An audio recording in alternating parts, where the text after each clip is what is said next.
biasa je. Tetapi inilah setengah daripada soalan yang jawapannya patut kita ketahui sebagai umat Islam. Soalan-soalan ini seperti ini pernah ditanya kepada ulama-ulama. Manusia betul ke sampai ke bulan? Ulama-ulama menjawab bahawasanya apabila Allah menghendaki, tak ada benda yang mustahil.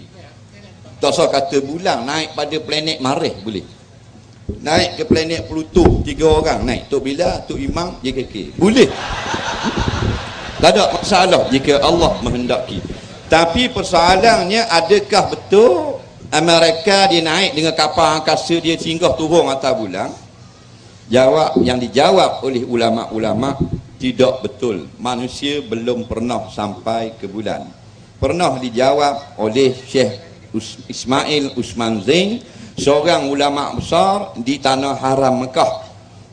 Dan akhirnya bila orang pertikai jawapan ulama ni, adakah manusia sampai ke bulan, orang tengok ada gambar macam-macam dan sebagainya, keluar dalam internet satu website daripada Amerika menunjukkan gambar-gambar naik di bulan tu sebenarnya dibuat dalam studio, sehingga kerajaan Amerika ambil tindakan kepada website ini kerana mendedahkan penipuan tersebut.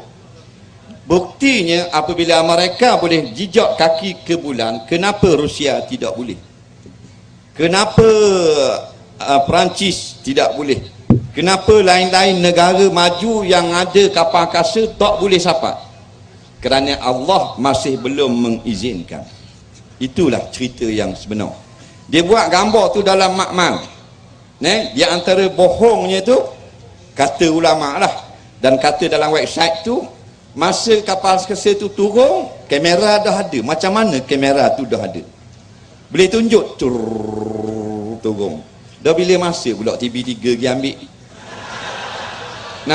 Ini jadi dia menguji minda kita. Jadi sampainya Amerika, Jepun atau siapa saja atas bulan, tidak mustahil. Masya Allahu kana, kalau Allah kehendak boleh.